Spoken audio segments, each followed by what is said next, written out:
Michelle, thanks so much for making time today and coming on the Sobriety Diaries. How are you, my friend? I am so great. Thanks for having me. It's a pleasure. Pleasure is all mine.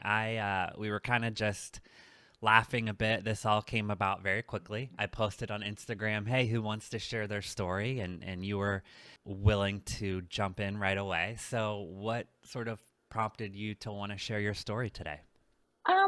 I think it's important for me specifically to recover out loud. And for me, that means sharing my story with whoever wants to hear it. And I'm very open about it. It's not shameful to me to be in recovery. It is very empowering to be in recovery. So it's something that I'm open about and willing to share. And I thought, I'm going to take this opportunity to share it with a wider audience. And I've listened to your podcast and I like your style. And I just thought I'd jump on it. Like I told you, I'm Yeah. not a celebrity or anything, but I've got a Yeah. story. Yeah, everyone's got a story and Yeah. you've heard the podcast, and I say at the end of every episode, if we help just one person, I think our job is done, and I'm sure that we can do that today. So thanks for reaching out, and I'm excited to hear more.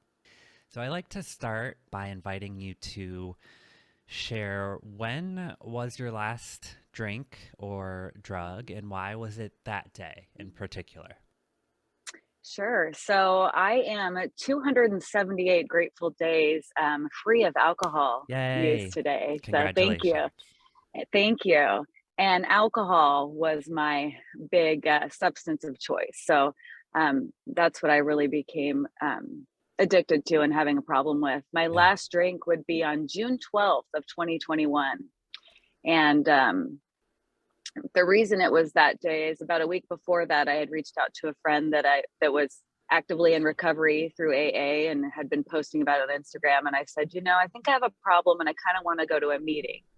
And she's like, "Oh, great. You want to come with me?" And then it was, no, no, no. And I told myself, I want to have one last time, Yeah. one last hurrah, for whatever reason we do that, some of us. Yep. And I knew my friends weren't gonna be home. It was a nice sunny summer day. They have a nice pool, and I thought I'll pack a little ice chest because that was my style. Bring my little ice chest of my own beverages, Yeah.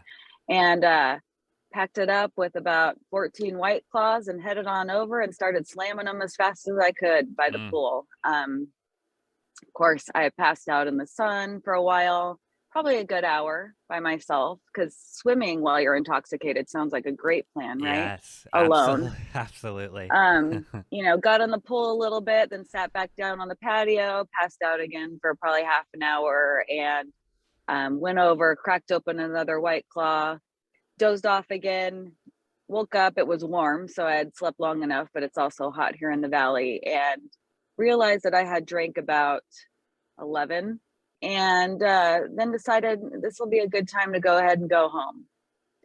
So, shamefully, this is the part I'm shameful. I have Yeah. shame over as I drove home. Yeah. Um, don't remember getting home and got into bed and told my husband, "Oh, I didn't drink that much. I'm just really tired from being in the sun," and played it, tried to play it off or thought I did. And that was my last drink. The next morning was a horrible morning. It was a hangover from hell. And that's really where my life changed, was in that morning. I had already known, like I said, about a week before, that it was time to make some changes, Hmm. and letting go of alcohol was the change that needed to be made.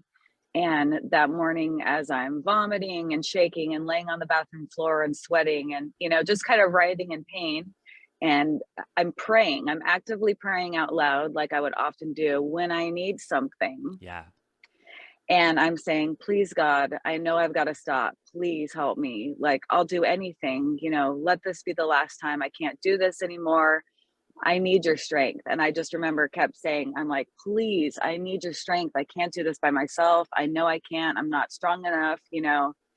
And something came over me, just kind of washed over me, this peace. And I really think that it was, for me, my higher power, which is God, and just really said, like, "I got you." And as sick as I felt, I just felt some sense of peace. And from that day forward, I have to tell you, and I've shared this many times at meetings and, through different avenues with friends that needed to hear it and such, or have asked me, I have not had the desire to drink.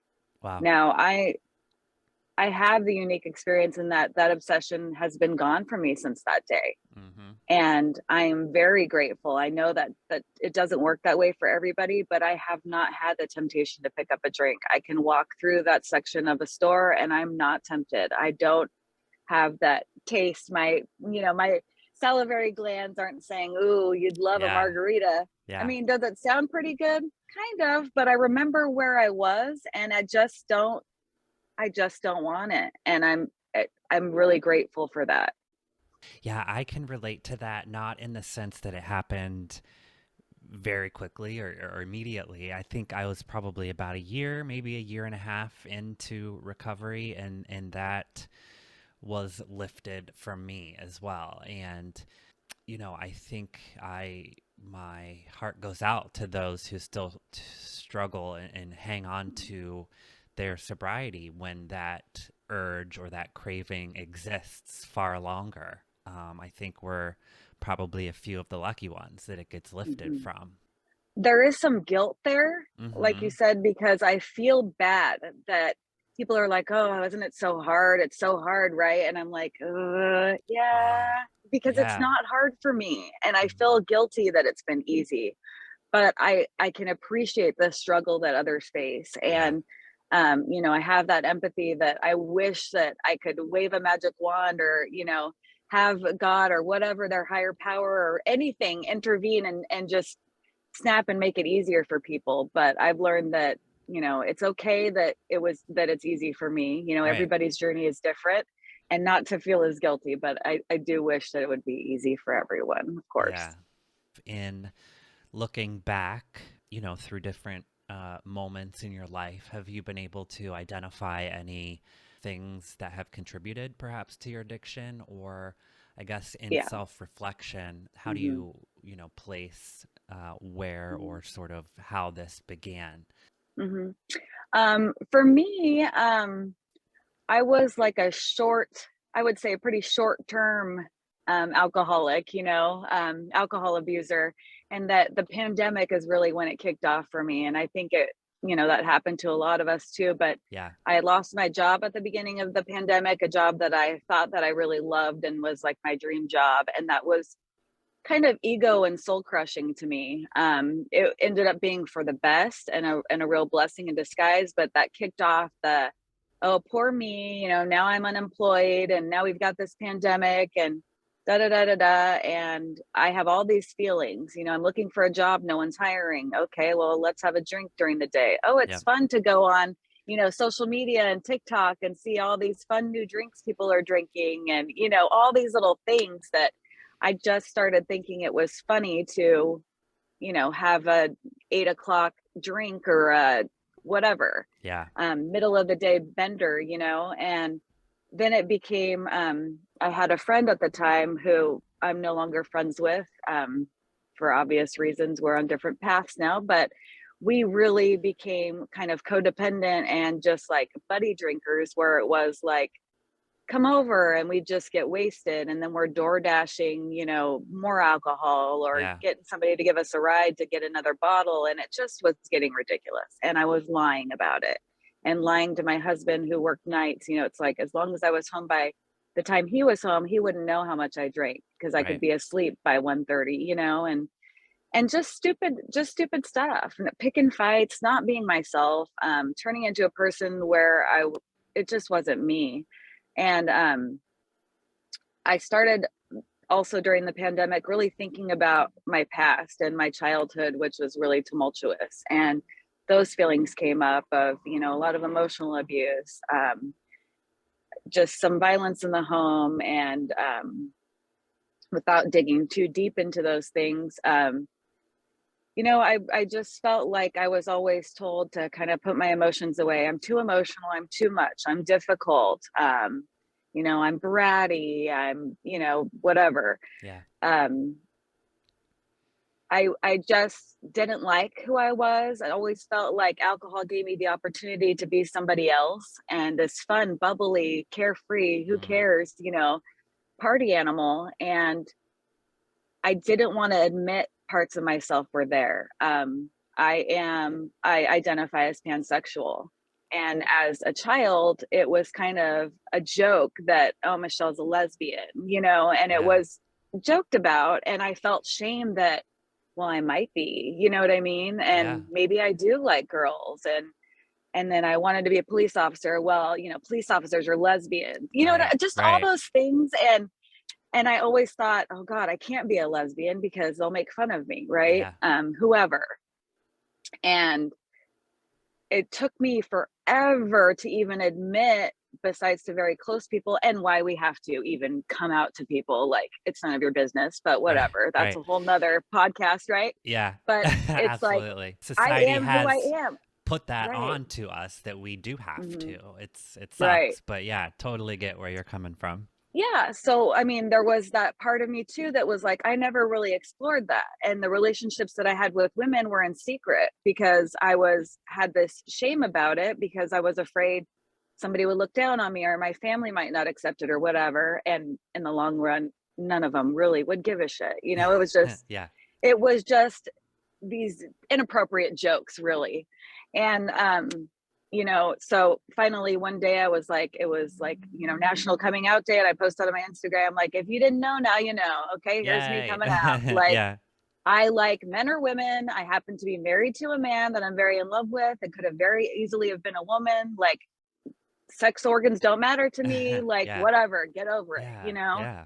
And but I still feel like, I don't know, I need to be at the grand marshal of a parade or something to really embrace that side, because I feel Yeah. like I have all these lost years where I didn't get to talk to Yeah. people about it. So that's part of it That's too, is tough just, too. I yeah. can totally relate with that being such a big part of who you are as a person, I would imagine, and not being to identify with it openly for a long time is Mhm. tough. Mhm. And it's part of the reason that I started drinking so early was because I was in the closet for such a long time, and that shame and that guilt, to your point, that other people place upon us, really was, I think, a part of the reason that my addiction to alcohol sort of escalated as quickly as it did.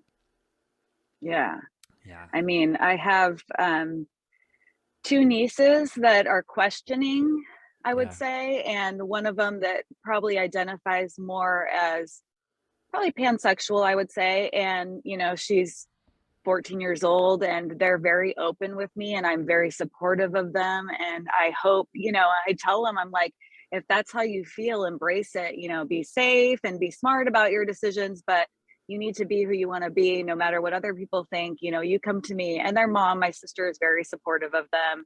And I Great. envy them because they're so young, being able to Yeah. figure this out openly. It's Yeah. like, man, how freeing that is. And it makes me just beam with pride that they're comfortable with saying, how they feel. And Yeah.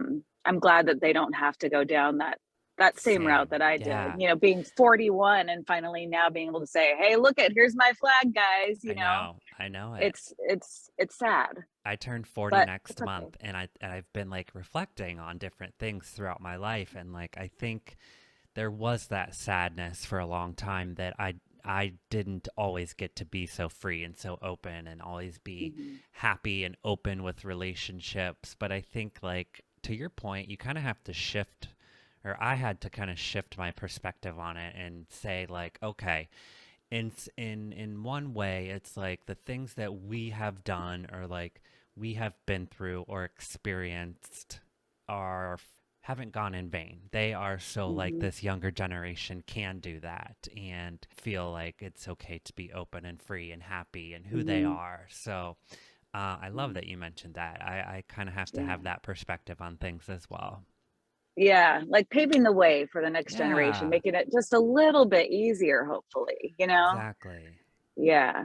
I love So, that. and my son who's 15, he knows, and he's very supportive of me. I mean, he knows about my alcoholism. We're very open in our family. And as a matter of fact, when same-sex marriage became legal, I'm an ordained minister just because I like to officiate weddings and do wedding Yeah, planning. And my son and I went to the local Pride Festival and passed out flyers that I would do, weddings.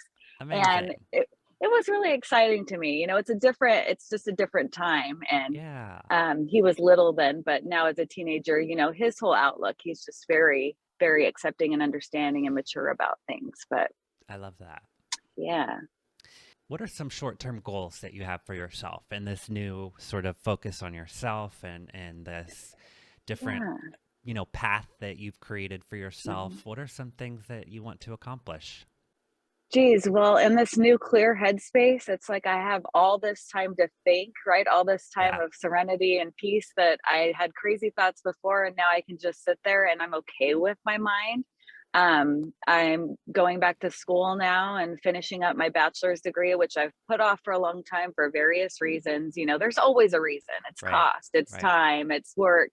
So I'm enrolled back in school, and that's something I definitely wouldn't have done in my active drinking stages because who has time for that? Yeah. Um, I'm really, really working on myself. I was really working through AA and the steps, and then I got a little, I don't know, just it's not the only way, right? I'm Yeah. not going to bash them because I appreciate it and I love the program and it works for a lot of people, but I needed to take a little sidestep. So through social media, through people like yourself and your podcast and other recovery, people in recovery that share, I found a new community that I really like. And I do a lot of Zooms. There's an international Zoom that's 24 hours that I really enjoy.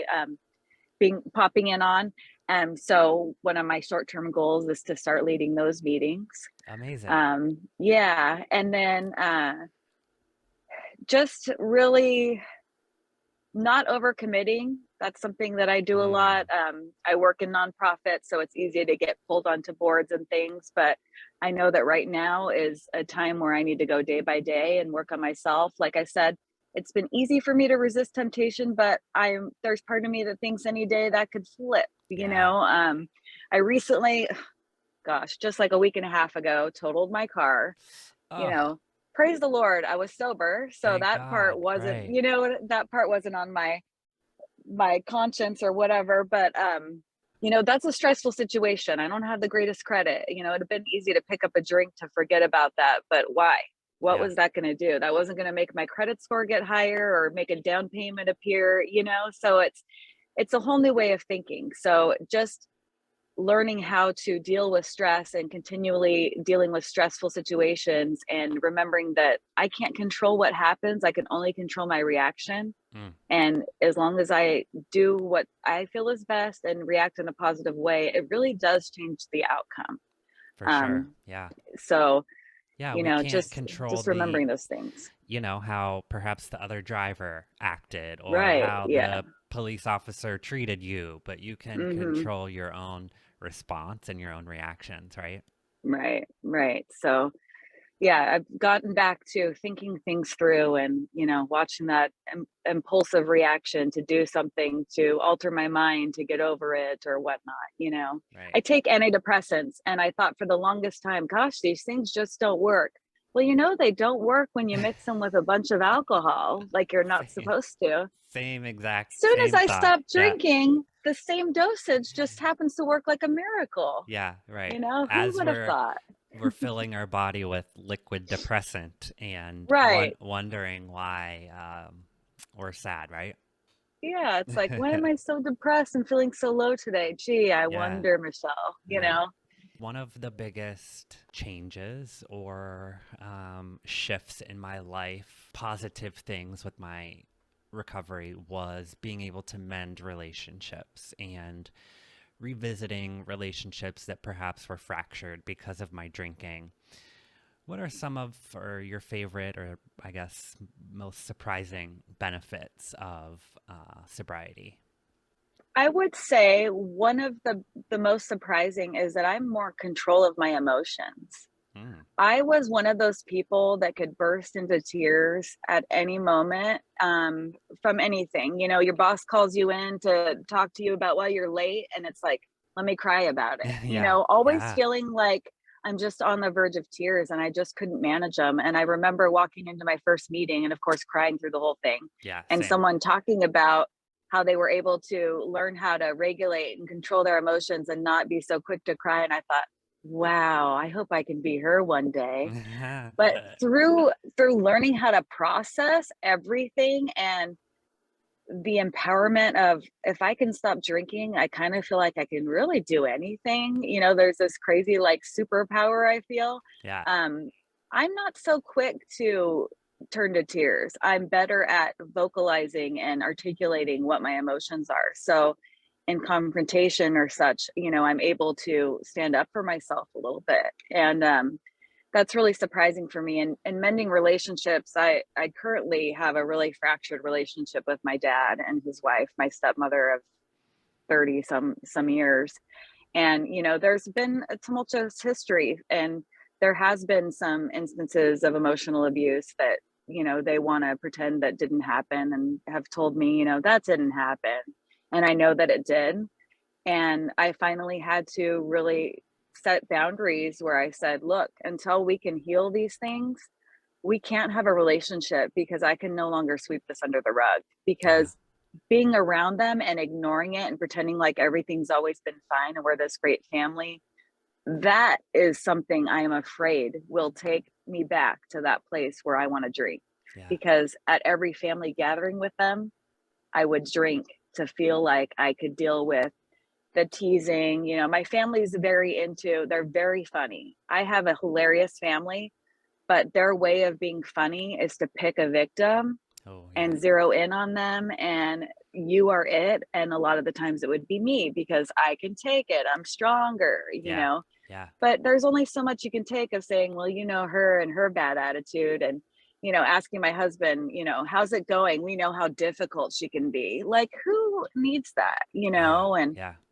you show up late, and oh, you're finally here. So it's like, one day I had been drinking and I blew up at Christmas and was like, look, your toxicity is too much. I can't handle it. The way you relate to each other, it's negative with this, oh, I'm joking undertone. I'm like, why do we have to talk to each other like this? Why do we have to do this? And oh, Michelle, you're making a big deal out of nothing. And Yeah. Yeah. it's like, well, look, these are my boundaries.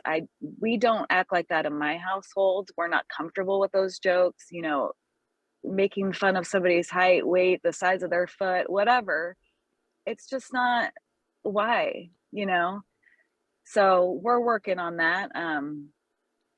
I kind of reached out to my dad with an olive branch text message, just telling him that I love him, because I want to repair that relationship. But I also need him to know that, you know, when he feels like I've done something wrong, and I'm 41 years old and he calls me and screams profanities on a voicemail, and next time you want to talk to me, come talk to me to my face like a woman, like it's a duel. That's not appropriate. No. You No. know, I mean, it was a bad voicemail, and it really kicked off the whole thing of I need some space. And now, it's been a while. I mean, I was very early into my recovery when I was like, I got to cut this off or it's going to send me back down. Yeah. And even them kind of throwing in, well, I know you're working on your sobriety, as if it's a Mm. bad thing. It's like, Right.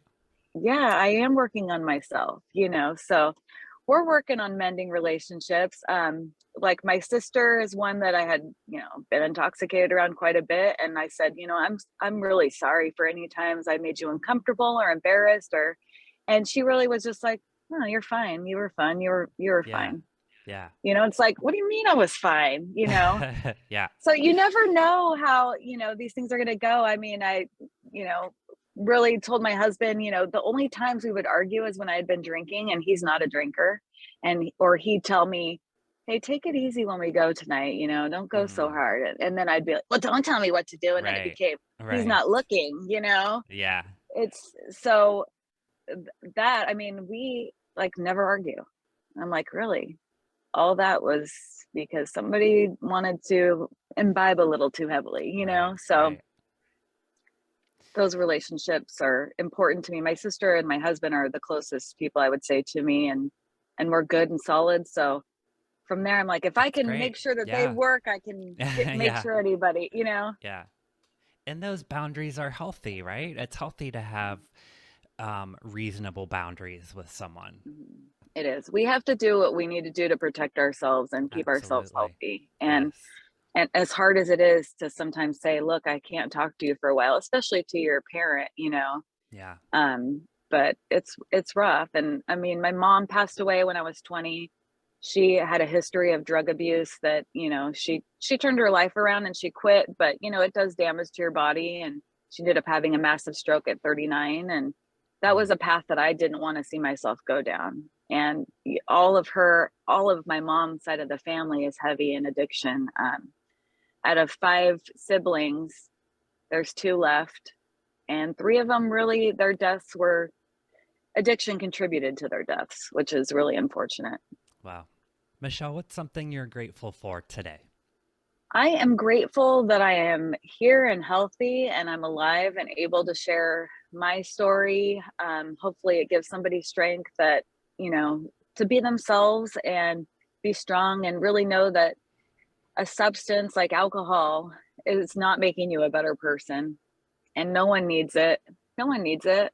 It's not a vitamin. It's not like, Right. you don't need a glass of red wine for your heart or whatever they say. You don't need any of that. Yeah. So, just to get out of that mentality that we need to run to the liquor store on Friday night or just, I don't know. I want people to feel hopeful for their futures and strong in themselves without needing to alter themselves.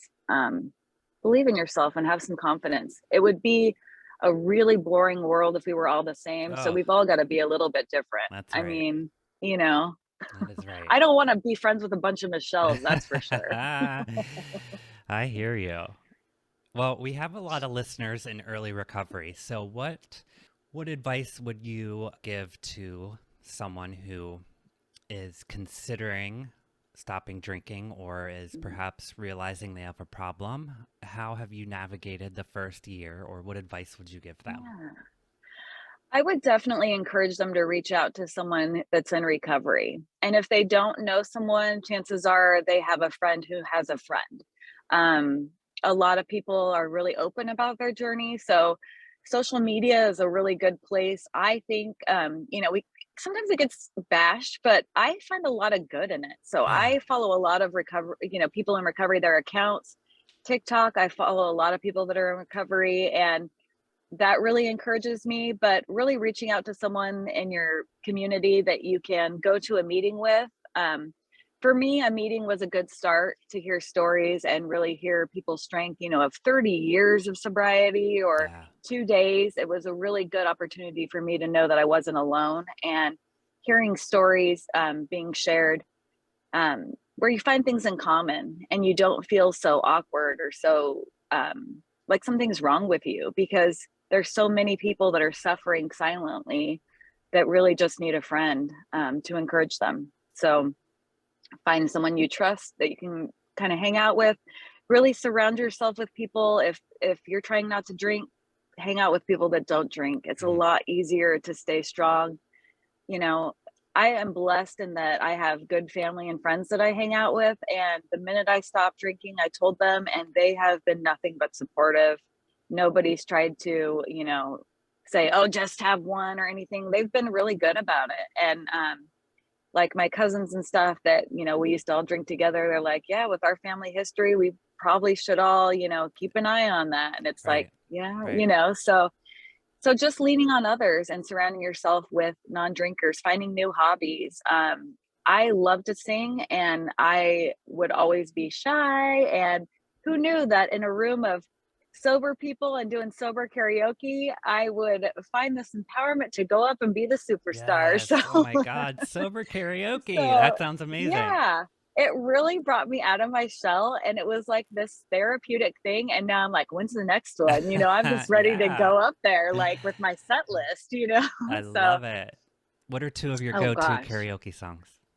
Okay, well, funny you should ask. No, I'm Yeah. kidding. Tennessee whiskey. Okay. Oh, good I one. love Tennessee whiskey. And then I usually like to throw in a Shania Twain. So something Okay. fun like Any Man of Mine, Yes. something like that.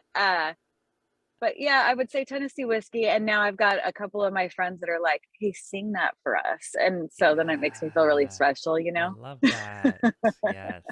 Yeah. So But I think I couldn't agree more, is surrounding yourself with people who, and mhm, not even necessarily are in recovery, but right, maybe who just choose not to drink, or right. it just makes sense not to put yourself in a group of hard drinkers if you're trying not to do it, right? Yeah.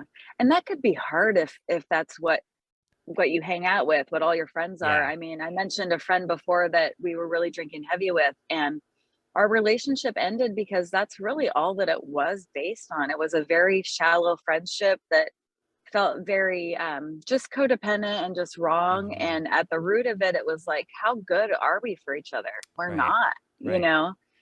So it's important to recognize those things, and it's okay to let some relationships go. And I met a great group of sober women, and we've done some things together, and have a text thread, and it's people from all different walks of life that I would have, probably never met in any other avenue. And yeah, just finding out how much we have in common and everybody's different backgrounds, it's exciting to meet new people and be able to share things, and none of us are getting sloppy. I love it. I love it. Yeah. Michelle, thank you so much for your time. I mentioned Thank earlier, you. if we reach one person and help them, I know that you will with your story today. And like I said on Instagram, everyone has a story to tell. We don't have to have a huge following or be rich and famous. And I appreciate you sharing yours here today. So thank you so much. Thank you so much for the opportunity. It's been great. Thanks so much for listening today, friends. Hopefully, you heard something that resonates with you. And if we help just one person, our job is done. Make sure you check out today's show notes for all of the information on today's episode and how to connect with our guest. You can find all things podcast related and subscribe to our show at thesobrietydiaries.com, youtube.com/Nate Kelly, where we upload today's video podcast, and on Instagram at the Sobriety Diaries Pod. Check back every Wednesday for new episodes with new stories to tell. But until then, try your best not to drink and be good to yourself. Bye, friends.